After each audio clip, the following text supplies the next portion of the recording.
Olá pessoal, boa tarde, todo mundo que está aqui online. A gente vai começar agora mais uma palestra do terceiro encontro do portal. Desde já agradeço todo mundo que está aqui e eu vou te alertar, pega caneta, pega papel, que o meu objetivo é dar o máximo de conteúdo sobre contratos aqui no tempo que eu tenho. Quanto tempo eu tenho mesmo, Helena? 1 hora, show! Então vamos lá, papel, caneta. Enquanto você pega, eu vou me apresentar aqui para a gente dar início. Hoje o objetivo é falar de contratos de forma prática e eu vou trazer não só o documento em si, mas como você vai administrá-lo desde o início até lá o relatório final do evento, né, a parte do pós-evento, e eu vou entrar também em alguns princípios para clarear algumas regrinhas que você precisa observar aí na administração do seu negócio, na forma que você vai conduzir a relação com o seu cliente. Sempre quando você lembrar da palavra contrato, lembra que ele nada mais é do que um documento que vai estabelecer aí a relação. Então ele tem que ser muito prático. Ok? Olha só, então meu nome é Tainara Lima, eu sou consultora jurídica em gestão de qualidade, né, advogada empresarialista por formação e também assessora cerimonialista, que é a minha área técnica. Então a gente faz eventos e também damos consultorias para fornecedores. Então, de fato, este é o meu mundo, que eu vivo todos os dias. Hoje a gente tem projeto internacional, enfim, depois eu acredito que os nossos dados devem estar por aqui, eu posso deixar no Instagram para você acompanhar um pouquinho, ok? Simbora? Então vamos lá, pessoal. A minha apresentaçãozinha, que já falei aqui brevemente, eu mandei também material para Helena, depois a gente pode jogar lá no grupo, né? Onde esse material, ele vai ter mais informações sobre essa palestra aqui. Bom, vamos lá. Como o seu contrato pode fortalecer as suas vendas? Você já pensou que o contrato é o documento que marca o momento mais importante, da sua relação, que é o quê? A venda. Então, a forma que você aborda, o que está escrito ali, ele pode fortalecer ou na hora do contrato o cliente pode olhar e desistir. Eu falo porque eu sou assessora, eu acompanho, né, também os meus clientes, todas as contratações, e eu já vivi momentos em que, na hora que a gente recebeu o contrato do fornecedor, a gente olhou para o contrato e a gente ficou com medo. Opa, pelo contrato esse cara não parece ser tão bom assim. Então, sim, a forma que você não só possui e administra o seu contrato, ele pode fortalecer ou enfraquecer a sua venda. Então, leve isso também em consideração. Possuir um bom contrato é obrigação legal. Eu atendo muitas pessoas, né, e cada perfil é diferente, profissionais diferentes, e é interessante porque hoje ainda a maioria, né, Ana, minha sócia está aqui acompanhando, são pessoas que decidem fazer um bom contrato depois de estarem anos no mercado, depois de ter passado um problema. Ainda é a minoria, e a gente fica muito feliz, como essa semana a gente atendeu uma cliente que falou assim, estou começando, vou começar a vender lá para o final do ano, então eu já quero ter um contrato. O caminho certo seria isso. Primeiro se prepara, primeiro se profissionaliza, depois vende. Tem gente que primeiro vende para depois se consertar. Isso é um risco muito grande. A gente vai ver que tem, inclusive, um artigo do Código de Defesa do Consumidor que fala que é obrigação comercializar com contrato e orçamento. Então, sim, ter contrato é obrigação legal. Segurança mútua, por quê? Assim como tem várias leis, a gente sabe que não pode matar ninguém, porque tem uma lei no Código Penal que fala disso, uma regrinha. A mesma coisa, aquilo que você fixar entre as partes é lei entre vocês. Se você falar para o seu cliente que o seu horário de atendimento em contrato é até às 18, está escrito ali em algum lugar, muitas das vezes lá no finalzinho do seu contrato, em termos gerais, é lei. Então, a partir do momento que você talvez coloque lá, eu falo mudando um pouquinho, por exemplo, fotógrafo, quando ele fala assim, não fazemos os ensaios aos finais de semana. O cliente assinou, é lei. Então, é segurança mútua. E considerando que você está numa relação de 1 ano, 1 ano e meio, muitas das vezes, olha quantos detalhezinhos que você tem que colocar lá. e aí mais para frente a gente vai falar de alguns detalhes. Transparência, né? Então ele gera segurança e fica muito bem claro. Eu gosto de colocar cláusula em contrato e vai anotando que ao longo dessa eu vou dar vários gatilhos aqui para vocês. Eu gosto de colocar assim, que eu só faço o que está escrito, que as atividades inclusas são aquelas taxativamente relacionadas. Se está falando que eu vou fazer talvez 10 visitas ou reuniões ilimitadas, é o que está escrito ali. Então não deixe de ter lá no seu contrato escrito que as atividades inclusas são aquelas taxativamente previstas, ou seja, o que não tiver escrito aqui não está incluso. Que aí a gente mata aquela situação de falar assim, mas eu achei que você faria.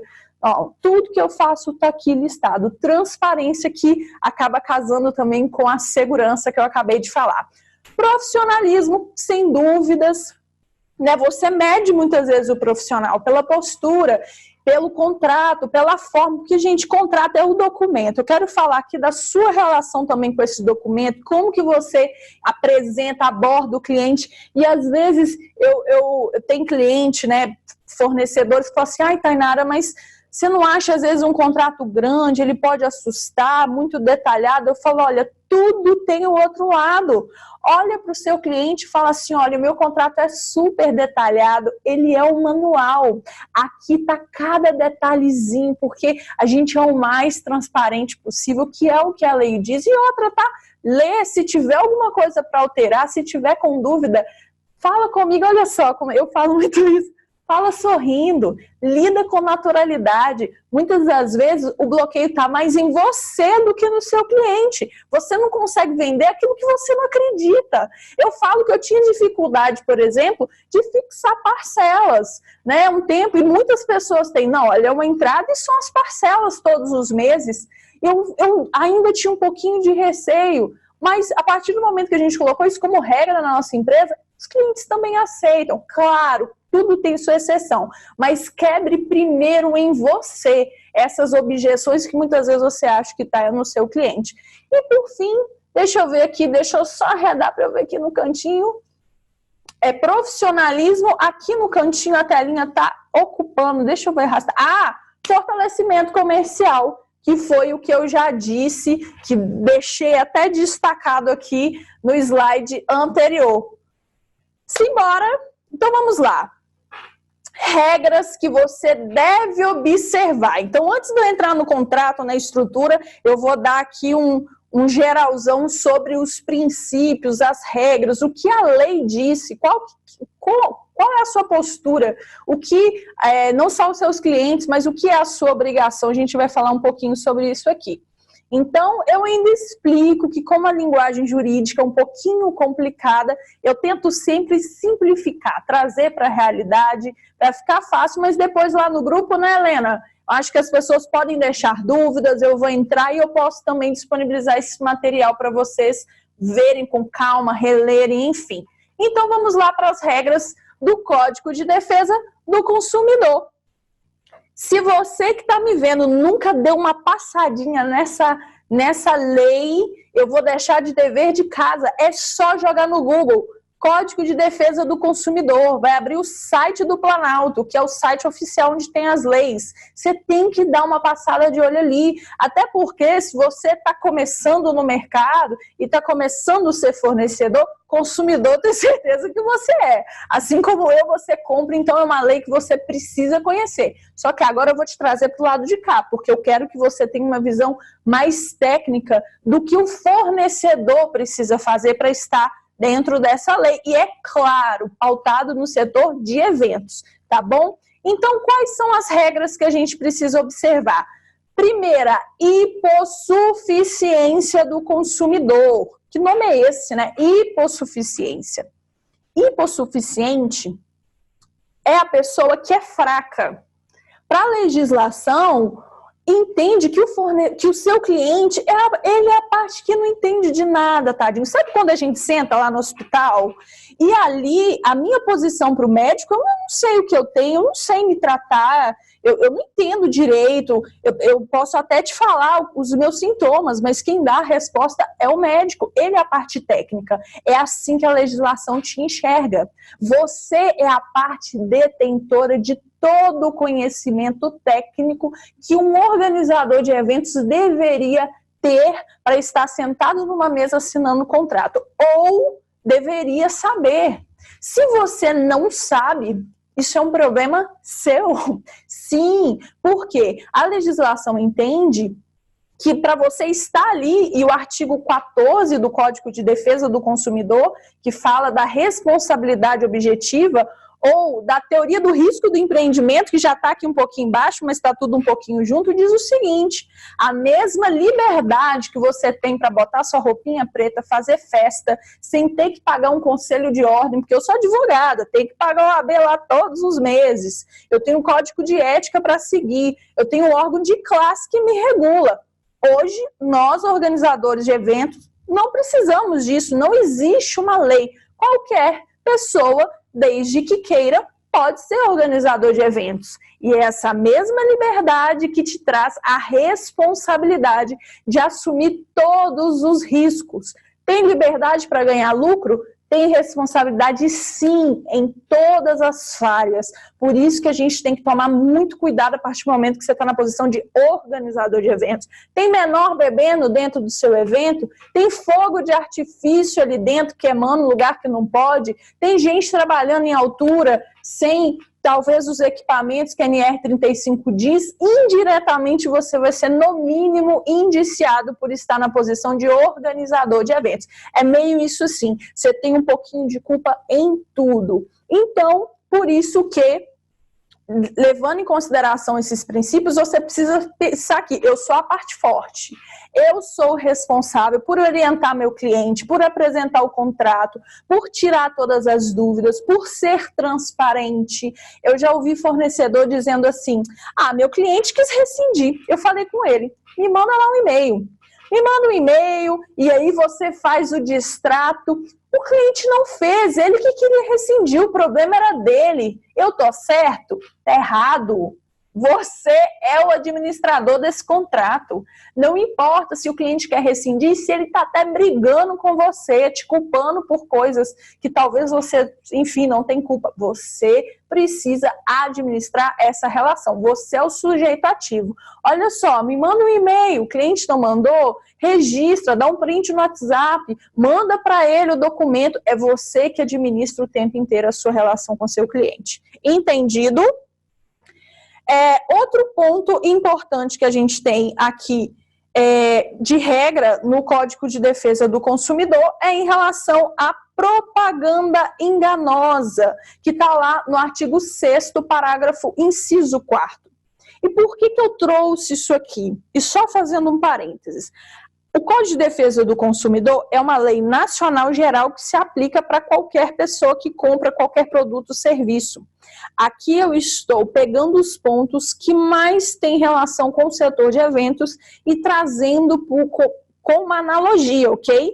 Então, quando a gente pensa em propaganda enganosa, e aqui a gente tem dois conceitos que eu trago, que é o papel não é tudo, e o papel aceita tudo, que são duas regrinhas que eu trouxe para tentar clarear o que significa isso, porque às vezes a gente acha que propaganda enganosa está muito longe da realidade, mas tem fornecedor fazendo isso sim, infelizmente.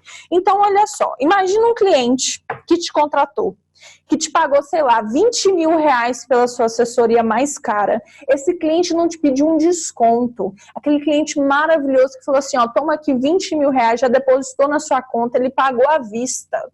Lá no seu contrato está escrito o quê? Em caso de desistência, os valores pagos não serão devolvidos e multa de 30%. E voltando para o exemplo que eu estava falando, de um bom cliente que te paga à vista, que não te pediu desconto, só que lá no seu contrato, e eu já vi em vários, falava o seguinte: em caso de desistência, os valores pagos não serão devolvidos e ainda tinha multa. Pensa só, o bom cliente com você, ele se lasca.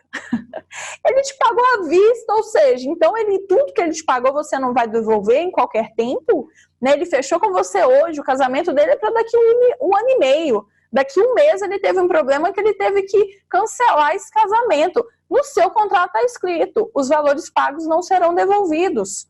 Eu já vi isso e muitas das vezes a pessoa não tem ideia do que está escrito ali. O que você vai querer para a sua vida? Só o cliente ruim, que te paga uma entradinha super pequena e quase que não te paga, porque afinal de contas, se ele desistir a qualquer tempo, nada do que ele pagou ele vai ter de volta. Isso é abusivo, isso é errado. Não pode ser dessa forma, tem a forma certa de ser feita. É óbvio que você trabalha ao longo da prestação de serviço e você vai provar, você tem uma relação de atividades que você faz que a gente sabe, a assessoria lá do dia ela não existe. Né? O evento perfeito ele é mero resultado de uma boa condução, só que a forma que você colocou no seu contrato está totalmente errada e abusiva. Então, recapitulando esse último pedaço, eu dei o exemplo de fornecedores que possuem lá no contrato que em caso de desistência os valores pagos não serão devolvidos. E aí eu te pedi, pensa comigo aquele bom cliente que te paga à vista seu serviço aí de 20 mil reais. Ele vai ser punido de uma forma muito extrema, porque lá no seu contrato tem uma cláusula que sim, que neste caso ela é abusiva, né? Então, caso um cliente ele venha desistir, é óbvio que você trabalhou e que você vai ter que reter valores realmente que são equivalentes ao que você fez até aquele momento. Mas pensa só, o cliente pagou à vista, ele desistiu com um mês, você vai simplesmente não devolver nada? E aí que eu já vi o fornecedor falar, o problema é dele, ele assinou. Não é porque está no papel uma cláusula abusiva que você vai poder cobrar. Na verdade, você só criou prova contra você mesmo. As cláusulas abusivas em contratos são nulas de pleno direito. Elas não valem nem se o seu cliente assinou, porque era obrigação sua protegê-lo e não criar armadilha para o seu cliente. Então, nesse caso, não é o cliente que vai pagar, é você que vai ser punido por isso. E agora que você já entendeu que não é porque você escreveu algo que é realmente abusivo, que está desequilibrado, que vale, seu cliente pode usar aquilo até contra você, tem a outra regrinha que é: papel não é tudo. Imagina uma situação de uma noiva que chama pelo WhatsApp, começa a conversar com você, e hoje é muito comum, assim, né? O direito ele não tem acompanhado os nossos avanços tecnológicos na letra da lei, mas hoje os juízes, todo mundo já tem que se adequar que sim, as relações deixaram de se dar só por e-mail, por ser via WhatsApp. Então hoje a gente conversa muito e às vezes até fecha contratos pelo WhatsApp. Só que o que acontece? Lá no seu... Aí você conversou com a noiva pelo WhatsApp, ela fala, eu quero um casamento perfeito. E você, nossa, comigo vai ser com certeza. Eu vou fazer tudo que você precisa. Meu trabalho é maravilhoso. E aí você fica, fala que é tudo lindo, maravilhoso. E ela, nossa, realmente, eu quero isso tudo. E você fala, não, fica tranquila. Tudo que for necessário fazer, eu vou fazer. Você escreveu essas coisas. Só que na hora de fechar o contrato, você resolveu não detalhar nada. E aí a pessoa te questiona.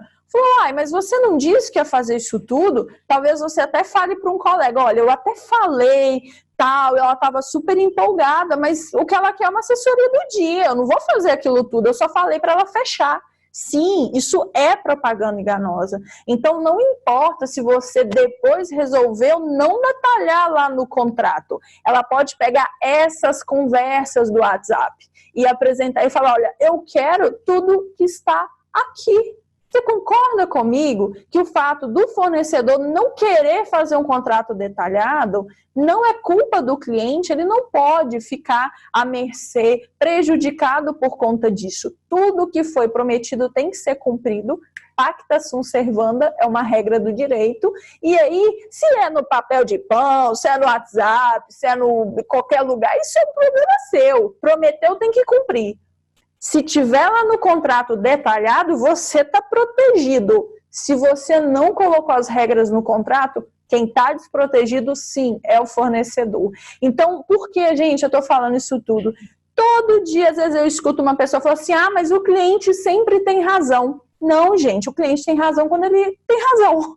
O que acontece no dia a dia são que os fornecedores estão claramente despreparados. Os fornecedores, muitas das vezes, não sabem o que fazer. E aí, acabam se vendo prejudicados. E, por outro lado, sim, eu atendo cliente que eu já defendi na justiça, que já ganhou de cliente porque o fornecedor estava correto. Né? Às vezes é aquela noiva que, infelizmente, ela teve mal intenção, sim.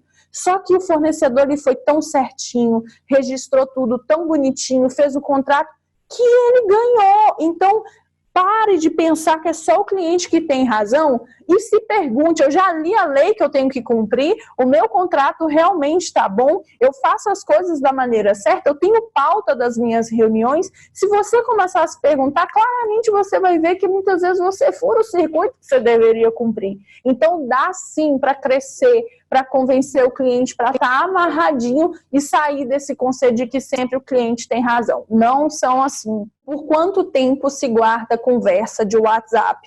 Né? E aqui o que eu estou explicando para ela?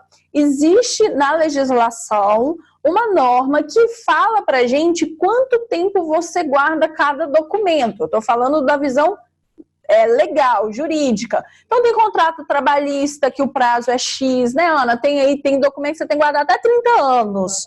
E tem a regra geral que são 5 anos. Então, assim, como advogada, eu posso dizer para você que, na ausência de um tempo específico, a gente pode considerar os 5 anos aí da regra geral. Agora, o que eu sempre oriento? Tem como exportar para o e-mail, né, o WhatsApp, e você também tem que sentir muito bem a sua relação com o seu cliente. Por exemplo, eu tenho um cliente que a gente fez relatório final do evento, virou nossos amigos, está tudo concluído, está tudo certo. Eu tenho prova de que eu realmente entreguei, ela me elogiando, já se passou um ano. Eu descarto o histórico, você está entendendo? Então, porque por outro lado, eu tenho relatório final, eu tenho o próprio contrato, que aí são documentos que realmente a gente guarda durante um bom tempo, que me resguarda. Agora, sabe aquele cliente que eu acho que pode dar problema? Guarda. Exporta, bota na nuvem, bota numa pastinha, porque aí ele realmente tem um prazo para ele entrar na justiça. São 2 anos, Ana? Pode ser até 2 a 3 anos, você está entendendo? Então, aquele cliente que você fala assim, esse aqui está mal intencionado, guarda pelo prazo que ele tem para entrar na justiça contra você, que é de 2 a 3 anos. Tá bom? De nada. A outra regrinha que a gente trouxe aqui, que é sobre o direito que o cliente tem de alterar esse contrato, e é a qualquer tempo, não é só antes de assinar. Acontece uma situação, igual a gente tem um cliente que ele está adiando o casamento, que seria em novembro, foi para o ano que vem. A gente entrou em contato com todos os fornecedores, ele fez aditivo dessa mudança, sim, fez reajuste, porque estava previsto. O casamento seria esse ano, foi para o ano que vem, então tem que reajustar, pagar um pouquinho a mais. Só que os prazos financeiros, as parcelas também vão mudar. Porque ele não podia pagar até 15 dias antes? Ora, se o casamento era dezembro desse ano, agora vai ser ano que vem. Então, ele também tem mais prazo para pagar. Então, entende que se a situação mudar, sim, o cliente pode, é direito dele mudar o contrato. É muito claro que ele pode mudar antes, mas tem fornecedor que fala assim, não, ele assinou, acabou, não vai mudar mais. Está errado. Pode sim mudar. Então, outra questão que é importante você considerar é que o contrato vem de você, colega, porque a legislação botou esse ônus para você. Você é responsável por pagar um advogado, por conseguir esse contrato, por administrar, mas ele é dos dois. Esse contrato é tão do seu cliente quanto o seu.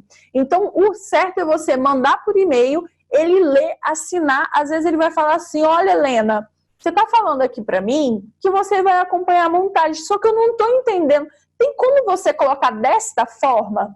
Gente, se a sugestão dele na interpretação é a mesma coisa, coloca, muda. Isso é melhor, às vezes, quando o cliente pede para mudar, agradece a ele. É muito melhor do que você deixar omissa uma situação que vai favorecer o seu cliente. Na ausência de informação ou em caso de aquela cláusula dúbia, que é tipo, não dá para entender direito o que esse negócio está falando, não dá para entender, a interpretação é sim para o cliente. Então, hoje a gente tem um contrato que eu falo tudo o que eu faço exatamente, ainda coloco lá assim, ó, o que não tiver escrito é porque eu não vou fazer, não faço recreação infantil, não cuido de criança, não forneço kit de higiene. E aqui eu já deixo outra dica. Falar o que não faz, muitas vezes, define muito melhor o que você está fazendo. Então, quando você fala assim, não está incluso nessa assessoria o planejamento econômico, visitas fornecedores. Olha como é que eu consigo definir muito bem. Porque você fala, ó, eu assessoro nas contratações, mas não está incluso as minhas visitas. Então, o que seria possível? As assessorias, por exemplo, o auxílio nas contratações são feitas onde o cliente manda para a gente o contrato, o orçamento, a gente dá uma olhadinha, a gente manda por WhatsApp, eu pego orçamentos por WhatsApp, te mando por e-mail e te mando. Então, ó, é uma assessoria online. Visita presencial no fornecedor custa de X. Não está incluso visita, não está incluso a desmontagem, só montagem. Então, tá vendo como é que o não ajuda muito a definir? Então, pensa isso, dá uma revisada aí no seu contrato, se às vezes coisa que está muito em aberto é porque falta você falar um não. Isso eu não faço. Simbora. Continuando, e aqui a gente fala, que eu já falei do artigo 14, que é culpa objetiva, que é a teoria do risco, que é o lance assim, ó, você tá aí, ó, tem um mercado para você ganhar dinheiro, mas no mesmo nível que você ganha dinheiro, você pode perder dinheiro, você pode ser multado, você pode cometer uma falha, e aí não importa se você não teve culpa e não teve intenção, você vai ter que pagar. Imagina só que a sua assistente, sem querer, ela esquece o que ela tem que fazer, ela esquece a sequência, ela faz algo realmente que ela falha, você fala, desculpa, eu não queria. Ok, penalmente você não vai ser culpado não, mas você vai pagar por essa falha. Existe uma diferença civil, que é onde a gente indeniza, paga multa para o cliente, e tem a questão penal. Vamos pensar aqui o seguinte, né, uma situação que aconteceu em Belo Horizonte, Tereza Cavalcante, um buffet, falo, porque é um caso público, um buffet que, infelizmente, ele deixou aí, lesou centenas de noivas e clientes, onde ele simplesmente desapareceu. Ele recebeu muito dinheiro e as donas foram para a Suíça. Ela deu um golpe. Sim, foi grave, se eu não me engano, 2012. O que aconteceu de grave? Ah, mas as empresas não podem falir? Quem quer falir é um direito, está lá no Código Civil, se eu não me engano, que é a questão da falência. Estou falindo, estou quebrando. A empresa tem que anunciar que ela está quebrando. Ela sabe que ela está quebrada, ela está recebendo o seu dinheiro, sabendo que ela não vai conseguir cumprir com sua festa. Isso é golpe. Nenhuma assessora que simplesmente indicava esse buffet foi punida, ela não tinha culpa, não tinha como saber. Agora, tinha umas assessoras, ó, que sabiam disso. E mesmo sabendo disso, não alertaram seus clientes. Elas foram, sim, indiciadas como cúmplice e punidas penalmente. Entendem? Então, uma coisa foi, muitas vezes, aquela noiva que ficou chateada. Poxa vida, né, Joana? Não vou dar nem exemplo de nome nosso. Você indicou aquele buffet que quebrou, mas você não teve culpa. Fica o dissabor, fica o sentimento ruim, mas você não vai ser punido. Agora, a partir do momento que você sabe, você é, sim, responsabilizado criminalmente. Bom, venda casada, a gente já falou muito sobre isso, e o que eu quero passar aqui de antemão no Venda Casada? Venda Casada é um instituto que foi muito mal escrito, a verdade é essa, ele fala, vender produto e serviço alienado, né, ou junto com outro produto e serviço é venda casada. Então, o que a gente tem que saber separar? Às vezes, aquela casa de festa, que ela mesmo tem o buffet, ela não é venda casada, é ela. O negócio dela é espaço com buffet, é espaço decorado. Agora, uma casa que fala aqui não entra cerimonialista, o que cerimonialista, assessoria tem a ver com serviço de casa? São coisas totalmente distintas.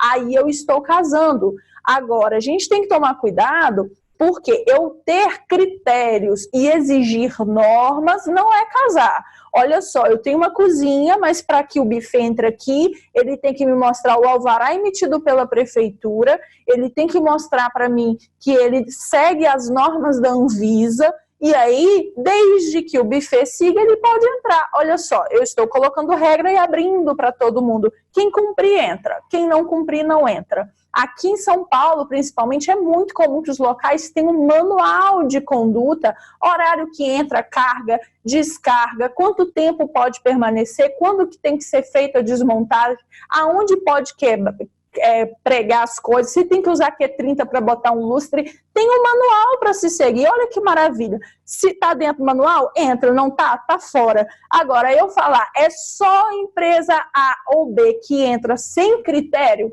aí é realmente casar. Qual que é o critério que eu falo? Cuidado, veja antes, veja com antecedência. É melhor muitas das vezes não fechar com o lugar do que você ter que brigar com isso lá no meio do circuito. É muito desgastante. Seguindo, aí ó, o artigo, deixa eu mudar que está aqui na minha frente o coisa, o artigo 39, inciso 6º, que fala que comercializar sem contrato e sem orçamento é um ato ilícito, é uma falha que está lá no Código de Defesa do Consumidor. Coloquei sobre cobrança de dívida aqui, porque tem gente que pergunta, ai, Tainara, quanto que eu posso cobrar meu cliente? Pensa comigo, se vence hoje, venceu hoje, que dia que eu posso cobrar? Eu posso cobrar amanhã. Venceu hoje, amanhã, ele já está em atraso. Só que eu sou do preventivo, vocês sabem, e eu gosto sempre de fazer as coisas com antecedência, porque não tem ar de cobrança. Quando o cliente fecha comigo, o que eu já faço? Google Agenda, gente, de graça, maravilhoso. A gente lança a programação financeira do nosso cliente, coloca o e-mail dele e coloca primeira parcelinha, bota diminutivo, ajuda também, primeira parcela do pagamento, segunda parcela, e ela desperta aí 1, 2 dias antes. Então faz parte do meu serviço, eu vendo para o meu cliente, que eu auxilio ele nas programações financeiras. Então eu lanço o meu contrato e as parcelinhas que ele tem que pagar e lanço também dos fornecedores. O que eu estou fazendo? Cobrando ele com antecedência. E fica tudo certo. Então, quando ele recebe a notificação, amanhã é dia de pagar a Tainara. Ele tem um ar que eu estou auxiliando. Eu estou sendo secretária. Então, eu tive um trabalho para lançar. Só que olha como é que fica bacana, porque muitas das vezes ele atrasa porque ele esqueceu. Ele tem muitas coisas para administrar. Então, realmente, você simplesmente mandar uma mensagem e falar: oi, fulano, você não me pagou a parcela? Fica ruim. Mas que tal você inverter? Em vez de cobrar o seu cliente, botar isso em contrato até como um serviço que você está oferecendo, que é fazer controle da parte financeira, lançando aí no Google Agenda, que é de graça, que está para todo mundo, né, quiser usar. Ou seja, não tem desculpa para falar que não vai fazer isso. E aqui, no artigo 51, a gente fala das cláusulas abusivas. E eu oriento vocês darem uma olhadinha, são 13 cláusulas, na verdade, aí ela vai falando do que é cláusula abusiva. Por exemplo, no final do meu contrato fala que é proibido que eu transfira para terceiros. Está aqui, ó, que é o artigo 51, o inciso 3, que fala transferir responsabilidade para terceiro. Uma coisa é: comecei a passar mal, o evento tem que acontecer, fechou com a minha empresa, não fechou com a minha pessoa física, fechou com a minha empresa, tô lá quase morrendo. Helena, pelo amor de Deus, vai lá me cobrir, eu paguei, tirei do meu bolso, porque eu não quero saber se eu tô quase morrendo, o evento vai acontecer. Agora, a cliente fecha comigo, eu vou viajar, ou eu fecho 3, 4 festas no mesmo dia e bota outra pessoa lá sem transparência, isso, tá vendo? É um ato abusivo, aqui um ato ilícito, na verdade, tá dentre as cláusulas abusivas listadas pelo artigo 51. Olha só, eu vou listar só mais umas. Autorizar fornecedor a modificar unilateralmente o conteúdo, né, Ana? Aquele fornecedor que fala assim, agora o contrato de 1.000 vai custar R$1.300, porque eu quero, a gente viveu isso essa semana. Enfim, uma série aqui, ó, tá lá no Código de Defesa do Consumidor para vocês olharem. Simbora, que eu tenho mais coisa para falar, e aí eu vou falar, agora que a gente já entendeu o conceito, o que é cláusula abusiva, um monte de coisa, a gente vai entrar na estrutura do contrato. O que é que um contrato tem que ter? E aí eu pego o seu aí, que se tiver perto, você vai riscando se o seu tem essas coisas e vai anotando as cláusulas que você pode incluir. Tem que ter título, então contrato de prestação de serviço de assessoria para evento social. O que é evento social? Casamento é social, aniversário é social, bodas é social. Entende que você pode ter um contrato que ele contempla todos esses serviços, e aí o que vai mudar vai ser o anexo, alguns termos. Você não vai ficar falando de casamento, você vai falar de evento para ficar mais genérico. Então, dentro da categoria, o seu contrato ele vai contemplar tudo que é evento social. Mas e o corporativo? E a palestra? Aí já muda muito, olha só. Quem produziu esse evento aqui, que não deixa de ser evento, ele acontece no estúdio, ele é online, a relação é diferente. Então, quando a gente pensa em corporativo, realmente algumas coisas mudam. Qualificação das partes. É os seus dados completos, os dados completos dos clientes. E aqui quem entra também, que é importantíssimo, o responsável financeiro, porque muitas das vezes é a noiva que conversa, tudo, mas não é ela que paga. Então não adianta você botar o nome da noiva, sendo que é o pai dela que está bancando a festa inteira, e aí a parcela atrás. Você fala, quer saber, eu vou ligar para o pai. Tá no contrato? Você está atravessando e não cobrar de um terceiro que não está ali. Então, o que você faz, assim, ó, lindo? A gente faz sempre sorrindo. Cliente, eu vou te mandar os dados que eu preciso, dados dos contratantes e dados do responsável financeiro, que é a pessoa que paga. Há de convir que um contrato é cheio de obrigação. Tem que fazer reunião, tem que mandar a lista de presença, tem que me entregar os pertences e tem que pagar. Então, você entende que quem cumpre essas não necessariamente é quem paga? Então, é importante que você coloque lá o responsável financeiro. Tainara, mas é 2, 3 pessoas pagando, que maravilhoso, bota os nomes das 3. É melhor receber de 3 do que receber de um só. Então, sim, o contrato pode ter vários contratantes, mais de um, sem problema nenhum. As obrigações, aí são muitas. E o que eu sugiro aqui? Gente, a obrigação é para estar o seguinte, olha... Para alterar a informação, eu preciso de 20 dias. Se eu tiver que viajar, a despesa de deslocamento é por sua parte. Tem que contratar gerador. Entende o objetivo. Você fala realmente o que acontece. Então, pensa no que acontece do evento do início ao fim. Ele tem que te passar a informação. Se ele quiser alterar, ele vai ter prazo. Ele tem que contratar segurança. Você informa sobre a questão do gerador. Então, o que tem que ter na obrigação, gente, é coisa simples, não é aquele juridiquês confuso que ninguém entende. E também você tem que ter obrigação para você. O que você tem que fazer? Olha, você tem que executar o contrato conforme está lá no orçamento, você tem que cumprir as regras da igreja, de todas as instituições que você entrar, inclusive aquela casa de festa que coloca prazo para você entrar, para você sair. Então, eu falo muito com os meus clientes, olha só, vamos escolher um espaço? Vamos primeiro ver as regras dele, porque uma vez que a gente fechou, não tem como burlar a regra. Então, a gente tem que ter esses cuidados aqui nas obrigações.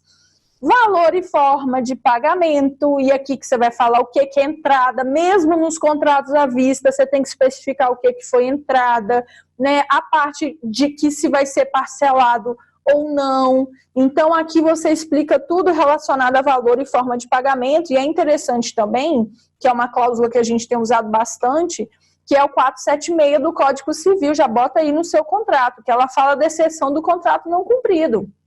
A minha obrigação é fazer reunião, a minha obrigação é contratar fornecedor, a sua é me pagar. Se você não paga, eu paro. Se você não cumpre, eu vou paralisar até você voltar a pagar. E aí, é aquele contratinho que você tem, que você fala uma entrada e o restante até a data. Você não fixa parcelas, você perde o filtro de saber que pé que está esse cliente. Porque eu falo o seguinte, olha só, o cliente que ele está separando da noiva, brigou, Ele atrasa a parcela de 1.000, mas ele atrasa de R$100 também. Então, quando você fala assim, olha, eu realmente preciso ter as parcelas todos os meses, bota aqui uma pequenininha porque meu sistema realmente não aceita, eu preciso lançar, bota a culpa no sistema. Então, você coloca lá, então vou fazer o seguinte, posso botar as parcelinhas de 100 e daqui 6 meses você paga uma maior? Pode ser? Show! Não é o valor da parcela, é o ato dele atrasar, seja de 100, seja de 2.000. E aí, a partir do momento que ele atrasa, você fala, aconteceu alguma coisa, eu vou entrar em contato com esse cliente. Isso a gente viveu recentemente e vive direto, da gente sentir que, na verdade, o cliente está separando. E aí você identifica com antecedência do que você só descobria aí faltando um mês, e você poderia ter entrado em ação e recuperado essa data. Então, eu deixo como dica. Sanção e multas, tem que ter lá uma cláusula falando de punição. Se ele atrasar a parcela, tem uma correçãozinha para ele pagar. E se você ou ele não cumprir algo que está lá no contrato? E aqui a galera acaba confundindo o que é entrada, o que é multa, o que paga, né, em relação ao percentual quando o cliente desiste. Então, separando, a entrada é um direito seu, 418 do Código Civil, ela gira em torno de 30%, o cliente desiste, isso fica para você, por isso que é importante não abaixar o percentual da entrada. Se o cliente fala assim, mas eu só tenho 10%, você fala, não, querido, eu divido a entrada para você, não, Ana? Divido de 3 vezes, você me paga a entrada em 3 vezes, agora você falou que é 10%, ferrou. Se ele desistir, é 10% que você tem como um direito, que a própria legislação já diz. Agora, a gente acabou de falar que tem que ter um monte de obrigação. Faz sentido ter obrigação sem ter sanção? Se eu falar assim, menino, não bota o dedo na tomada, senão o quê? Vai dar choque, vai dar choque, vai machucar. Tá vendo que toda proibição ou ação tem que ter uma punição? É aqui que entra a sanção, que gira em torno de 10%. Se o cliente não respondeu no prazo, multa nele, 10%. É fácil cobrar? O setor de eventos é um pouco mais difícil. Mas, numa situação extrema que você precisa rescindir, o cliente está aí todo errado, não faz as coisas no prazo, o contrato fornecedor, se a gente falasse, pô, quer saber, cansei. Vou rescindir, me paga pelo que eu trabalhei e multa de 10%. Tá vendo que são coisas diferentes? E aí eu entro na desistência para até separar. Eu canso de ver contrato falando assim, multa de 50% em caso de desistência.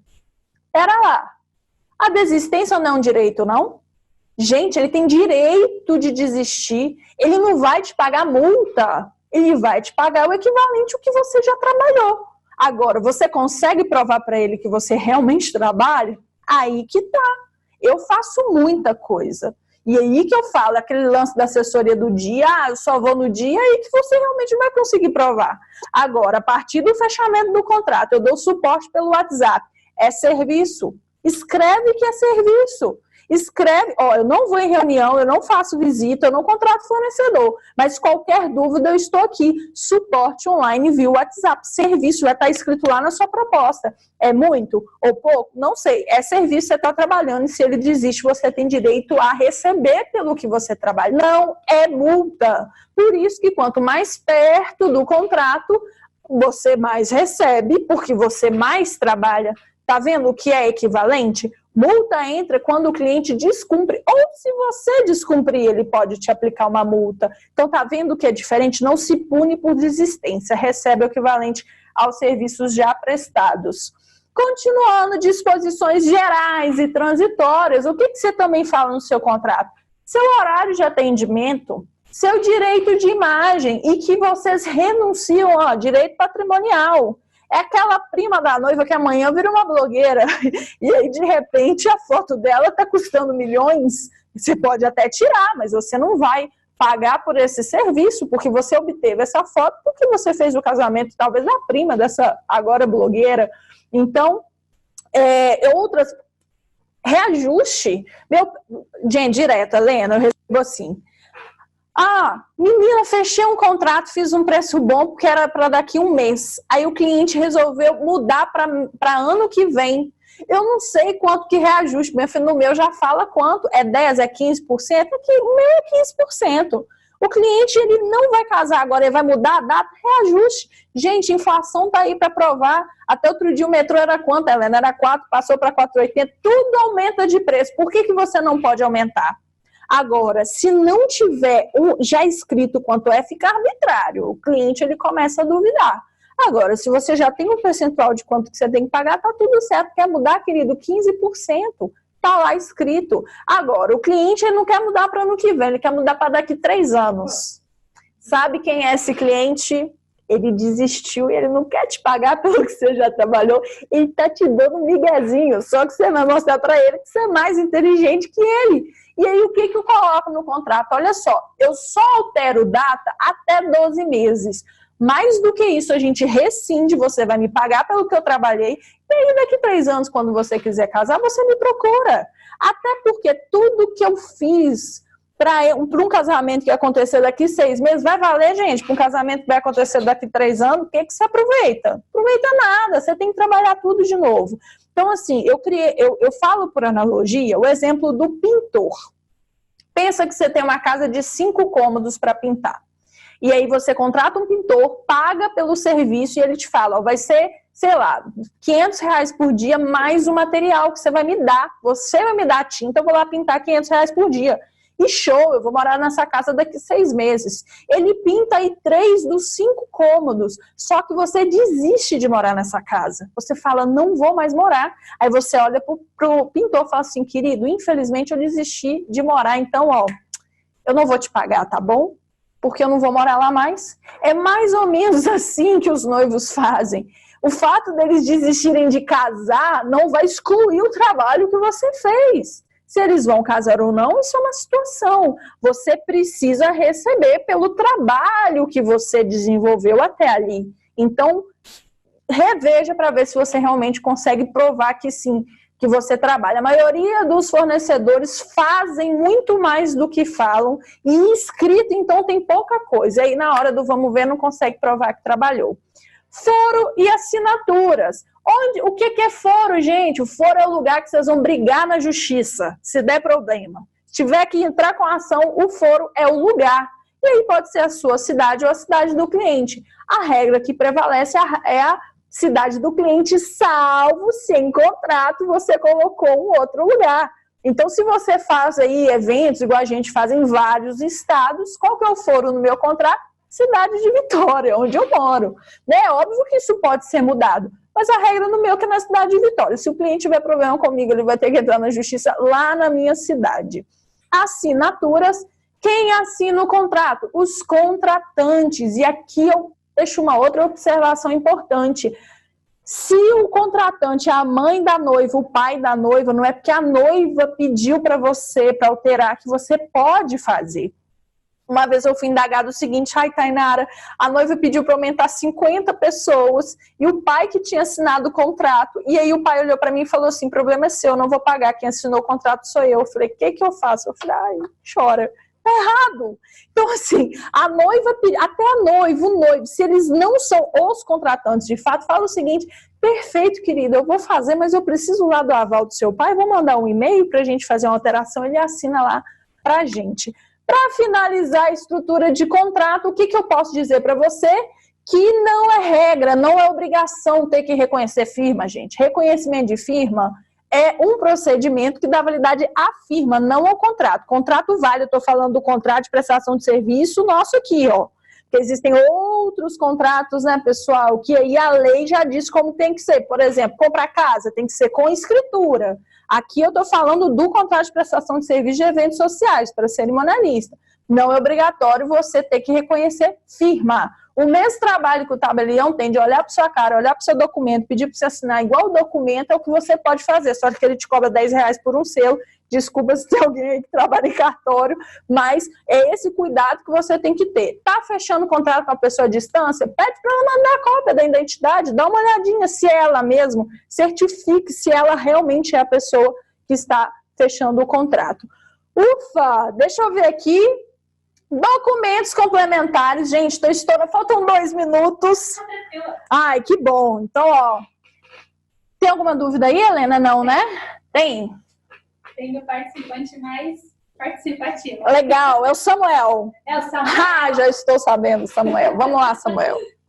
Primeiro ele disse, só para concluir, que você estava falando sobre nota fiscal, né, que os fotógrafos estão pedindo para inibir algumas situações delicadas em relação ao pagamento. Você tava... A nota fiscal e o pagamento são coisas que não necessariamente... Você consegue emitir uma nota até sem ter feito o pagamento, né? Tem uma coisa assim. Mas depois a gente pode conversar melhor sobre a questão da nota. Legal. Aí a outra coisa que ele citou algumas igrejas, elas restringem a participação de fornecedores que não estão em manuais. Aqueles guias. Sim. E para estar nesses manuais, eles cobram um valor determinado para isso. E, na verdade, você paga uma taxa e fica lá dentro de 6 meses. Sim. A maioria aqui é assim. Pensando que o cliente já pagou um valor para se casar na igreja, essa prática é legal ou não? Então, olha só, isso é algo, assim, inúmeras discussões. A gente paga taxa para tudo, paga taxa para ligar o ar-condicionado, paga taxa para... enfim, a gente viveu uma situação recente que era proibido a gente botar o pé dentro da igreja. E ali foi uma situação que a gente foi junto ao pároco responsável, a gente tentou 4 vezes, e o próprio pároco, ele assumiu que era um problema, que aquelas pessoas, infelizmente, mais velhas ali, estavam saturadas, e eles estavam tendo uma abordagem que estava tendo mais malefício, né, Ana, do que benefício. Eu e Ana, a gente foi disfarçada, a gente botou uma roupa para a cerimônia, para eu conseguir pelo menos entrar e controlar algumas coisas, eu fiz isso disfarçada. Comunicamos para todos os padrinhos, mandando as roupas que nós estaríamos, a gente conversou em off, e para realmente, porque as consequências eram muito difíceis. Então, nesse caso, não era nenhuma cobrança de taxa, mas sim, eu entendo que a postura era uma postura abusiva. Como é que, gente, se eu quisesse frequentar aquela igreja, eu não poderia botar o pé? E o meu trabalho que eu desenvolvo não tinha nada a ver, porque a paróquia não ia ligar, não tinha contato de todos os participantes, que a gente fez RSVP, então a gente tinha contato de todos os participantes e a gente fazia controle de pontualidade. Muitas das vezes essas regras existem, infelizmente, porque tem assessora que falha, e aí eles ficam muito rígidos. Eu sempre tento ir lá abordar. Agora, o que a gente tem que entender? A legislação não fala de todos os detalhes, principalmente para o setor de eventos. Não fala. Então, vai ter caso que a gente vai ter que ver dentro da razoabilidade. Eu não sei esse caso específico que você está me trazendo, mas o que você tem que ter em mente? Contrato é lei entre as partes. Tem casa de festa que vai cobrar X reais de taxa de cozinha. Está em contrato? Você assinou concordando? É algo novo. A gente não tem legislação para o setor de eventos. Tem gente que vai achar abusivo pagar R$1.000 para usar a cozinha. Agora, já tem o próprio buffet itinerante, por exemplo, Helena, que ele acha justo, porque lá já tem fogão, já está inclusa a taxa de limpeza, a taxa de entrada, de saída. Então, isso que eu estou falando para vocês, o nosso setor, ele ainda está destutelado, tem coisa que o direito não diz. Então, na dúvida, o que você faz antes de assinar, antes de se comprometer com esse fornecedor? Questione e negocie. Porque, às vezes, para você ter que ir para uma justiça, você vai depender da cabeça do juiz. Às vezes ele vai entender que sim, às vezes ele vai entender que não. Então, principalmente assim, quando se trata de igreja, Helena, eu oriento a não casar naquele lugar. Principalmente quando eu falo de instituição religiosa, se é muito rígido as regras, é melhor que você escolha outra, que as regras fiquem mais confortáveis para você. Não tem uma resposta absoluta. Quando eu percebo que é alguma igreja rígida, aí eu concordo com você. Mas tem igrejas que elas querem ganhar dinheiro, na verdade, né? Porque daí você liga e explica a situação. Olha, a noiva, ela fechou primeiro com a fotografia e depois na igreja. Mas o fotógrafo não tá no guia. Ah, mas ele tem que entrar... Tá, mas... Entende? Agora entendi. Para dar um jeitinho. Agora, entende que assim, agora entendi. Ah, mas para trabalhar aqui só se for no guia. Qual que é o critério do guia? Entende que isso tá dando uma casadinha no negócio? Exato. Então, assim... As igrejas aqui, 99% são assim. Pois é. E aí, a gente tem uma situação generalizada. Gente, ECAD, Helena. ECAD. Eu liguei para pagar uma taxa do ECAD e aí eu tive que responder o formulário. Só que eu ia fazer na associação dos magistrados. Aí eu não fui correr risco, eu paguei realmente o ECAD, porque a gente sabe que quase não tem fiscalização, é um órgão de classe com poder de política, é outra lei feita toda errada, gente. Infelizmente, a gente tem um monte de lei errada feita no país. E aí, eu falei assim, nossa, mas tá muito ECAD, tá muito caro esse ECAD, me dá um desconto, eles não me deram um mega desconto. Gente, isso é taxa. Então, infelizmente, a gente acaba tendo que lidar com isso no dia a dia. Posso continuar? Tem só mais uma. Claro. Que é em relação às parcerias. A Tamara, ela está perguntando, eu consegui desconto para os noivos, quero fazer um contrato para que os fornecedores não me deixem na mão. Então, pelo que eu entendi, ela fez algumas parcerias com os fornecedores, mas quer que aquele fornecedor cumpra, e ela tem receio de repente, os noivos irem lá e não tem nada daquilo combinado. Então, o que não posso deixar de colocar no contrato? Olha só, existem duas situações distintas aí. Você tem que tomar muito cuidado. A gente tem uma previsão que chama excludente de ilicitude.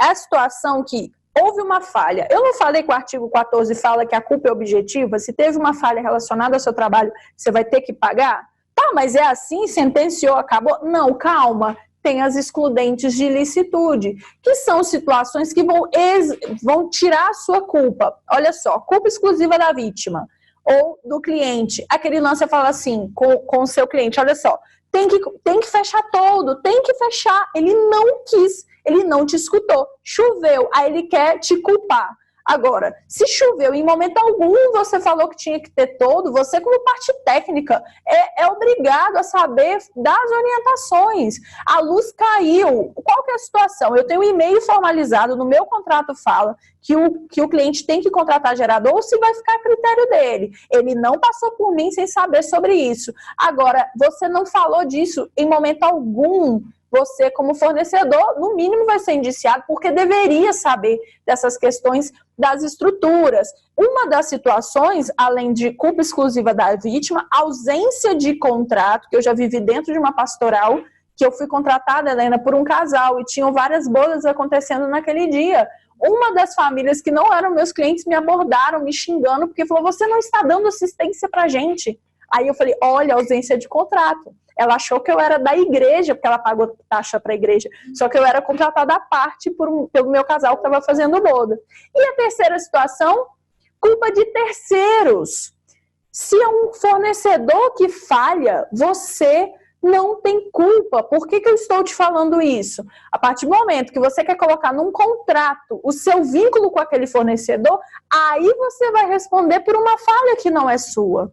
Parceria, gente, o que é para fazer? Eu tenho parceria com o fotógrafo que ele é maravilhoso. Ele é de olhos fechados, eu indico.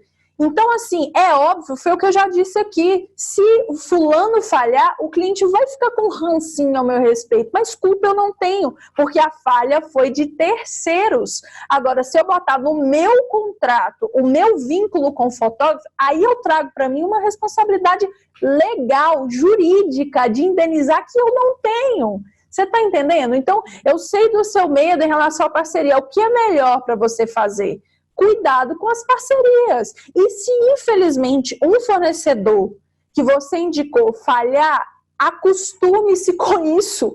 Porque, Helena, até pessoas perfeitas falham. Às vezes aquele cara não estava no dia bom. Às vezes a falha foi de um funcionário que errou. Então, eu sei que você quer amarrar de todo jeito, mas você está fazendo o seguinte, se o fotógrafo falhar, eu sou responsável solidária. Eu pago multa, eu pago danos morais, é isso que você quer para você? Minha legislação quer isso para você, ela entende que uma pessoa que você só indicou meramente pode falhar e a culpa não é sua. Então, escolha melhor do contrato, do contrário, se você quiser botar em contrato, você vai se responsabilizar juridicamente. Tem gente que tem aquela casa all inclusive. Eu atendi uma cliente que ela tem a casa all inclusive e tem até hospedagem.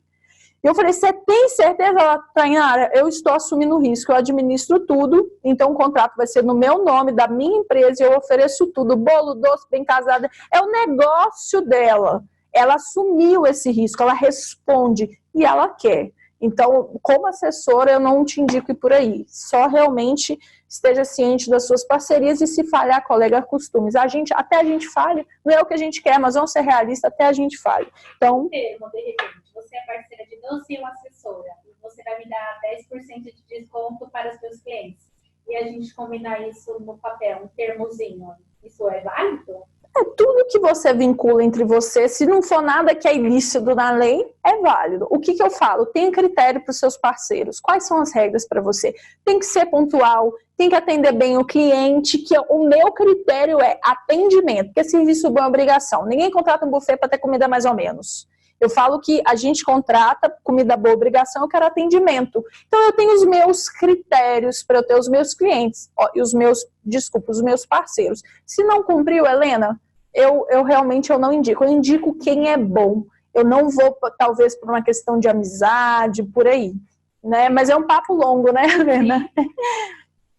Tem mais alguma coisa? Ela só concluiu. Eu fechei parceria com uma joalheria e eles se comprometeram a dar brinde. Legal. E tudo mais. Foi nesse sentido. Entendi. Você pode ter um contrato com seu cliente onde ele vai falar que tipo de benefício vai ter. E aí você vai ter isso como arma de negociação. Eu tenho fotógrafos, fornecedores que dão um mega desconto pra gente só porque a gente facilita a vida deles. E aí eu tenho um acordo com esse meu cliente, com esses meus parceiros.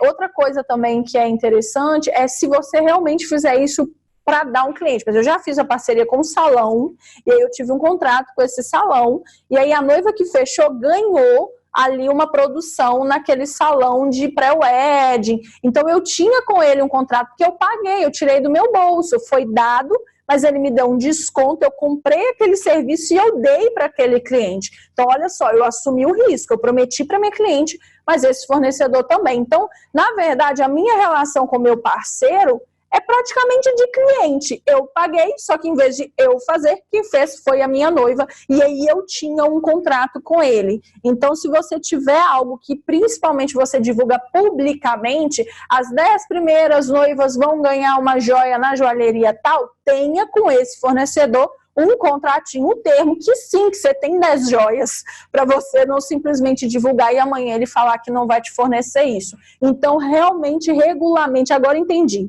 Né, mas valeu, a outra também foi válida. Regulamente essas relações, se você resolver casar e fazer algum serviço conjunto. Ok?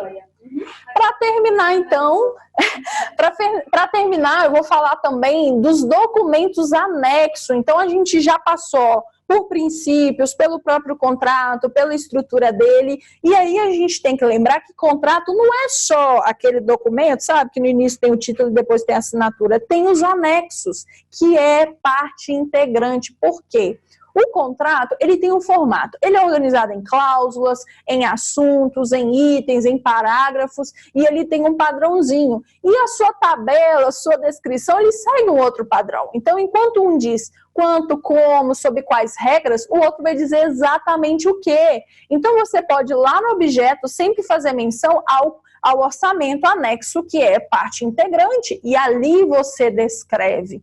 Então, além do contrato, você tem que botar o descritivo com a relação, o que você faz no pré-evento, no planejamento, na concepção, no controle, os documentos que você elabora, na semana do evento, na montagem, no acompanhamento, na busca de itens, entregas de itens, enfim. Então, você precisa descrever isso tudo, RSVP, como que você faz, você tem seguro para o evento. Além disso, é importante você ter tabela de serviços e valores. Quanto é a reunião? Só está incluso 5. Aí o cliente quer te pedir uma cesta. Você acha que isso é problema? Colega, isso não é problema. Se a solução vende a reunião para ele. Tem uma tabela de serviços e valores, contando o que é um acompanhamento ao cliente, quanto é a reunião, quanto é um seguro, quanto é a desmontagem. Às vezes você só acompanha a montagem. Então, quando o meu cliente fecha um contrato, ele já recebe todo esse manual. E falando em manual, eu tenho sim um manual do cliente, que eu explico, eu pego algumas coisas do contrato e eu transformo no manual dos noivos, numa linguagem um pouco mais acessível, talvez falando de forma mais descontraída, sinalizando alguns pontos, relembrando sobre o nosso horário de funcionamento, enfim. Então, também o manual é um documento legal para você mandar anexo. As tabelas que eu já falei, notificação quanto às taxas e estruturas. Então, além do no meu contrato, eu já falo que a CAD é responsabilidade dele, taxa da igreja é responsabilidade dele, eu tenho um documento que eu listo todas as possíveis taxas e estruturas. A RT, RRT, que é do arquiteto e do engenheiro, o ECAD, o AVCB, eventualmente, pode ser que tenha. Se for um evento que for acontecer num sítio distante, pode ser que tenha ambulância, pode ser que tenha um caminhão-pipa, que tenha que ter caçamba. Então, o que não pode acontecer? Ele passar por mim sem ser orientado. Até porque quando o cliente chega para uma assessoria completa, eu não sei aonde ele vai casar e pode querer casar aqui do meu lado. Pode ser que ele queira casar num sítio, né, Ana? Longe, 5 quilômetros da cidade. Vai ser lindo, maravilhoso. Mas a noiva escolheu casar num lugar super, hiper, mega reservado. Será que eu não preciso de uma ambulância? E se alguém passar mal, qual que é o hospital mais perto? Qual que é o acesso? Então, entende que às vezes o fornecedor fala assim, mas para esse casamento eu não vou precisar. Eu falei, quando que você descobriu que não ia precisar? Você descobriu, já estava com o contrato fechado com você. E se precisasse, então não te custa informar. Então, eu tenho um documento que fala, eu, cliente, declaro que fui notificado pela empresa TJ Assessoria das possíveis taxas e estruturas que são de minha responsabilidade. É possível, não sei se vai precisar. E aí você lista tudo isso. Taxa de igreja, taxa para foto, taxa de cozinha, ECAD, AVCB, caçamba, caminhão-pipa. 2001, aqui em São Paulo, não tinha água para fazer evento. Tinha que ter na época da seca. Então, todos esses documentos também são anexos. E, por fim, eu vou deixar aqui um pensamento para vocês, que é de Leonardo da Vinci, que ele fala o seguinte, os que se encantam com a prática sem a ciência são como os timoneiros que entram no navio sem timão nem bússola, nunca tendo certeza do seu destino. Sabe aquele profissional que nunca sabe onde vai chegar, nunca está progredindo? Ele tem prática, mas não tem ciência, então ele não sabe onde ele vai chegar. Então eu deixo aí a reflexão para vocês e deixo também aqui as nossas redes sociais e vou deixar aqui uma informação importantíssima. A gente liberou ontem de madrugada o nosso curso online, a turma que foi em novembro que a gente fechou, e a gente abriu de novo, vão ser só 25 vagas, então além de 50% para vocês que estão assistindo, eu já deixei um link exclusivo da Helena, que vai ser só por ele, que ele tem condições especiais, você pode dividir de até 12 vezes, então nosso curso online abriu, e aí esse último recadinho que eu deixo. E também tem um documento que eu vou enviar. É verdade, vou deixar essa pauta dessa aula, eu deixo para vocês, e tem uma outra também que é o detalhamento dessa, e aí se tiver dúvida é só chamar que a gente adora conversar sobre essas coisas. Né, Helena? Você é online, né? Sim, online, eu tô sempre por ali, pode ter meu WhatsApp, às vezes eu vou demorar um pouquinho, normal, né, gente, que eu tenho a vida igual de vocês mesmo, mas me chamem, Helena sabe, quem me conhece aqui sabe, direto eu respondo. E tem outra novidade também, que eu tenho um sistema que a gente vai lançar amanhã, que é um sistema, né, que a gente vai, né, divulgar, na verdade ele vem, a gente está com ele escondidinho, a gente vai, enfim, acompanha nossas redes sociais, tem muita novidade por aí. Gente, beijo, muito obrigada, Helena. Imagina, eu que agradeço. Alguém só escreveu... A Suzana, gratidão, palestra muito esclarecedora. Que bom. E a Rita, Tainara sempre clara, objetiva e maravilhosa. Obrigada, gente, adoro vocês. Obrigada mesmo. E é isso.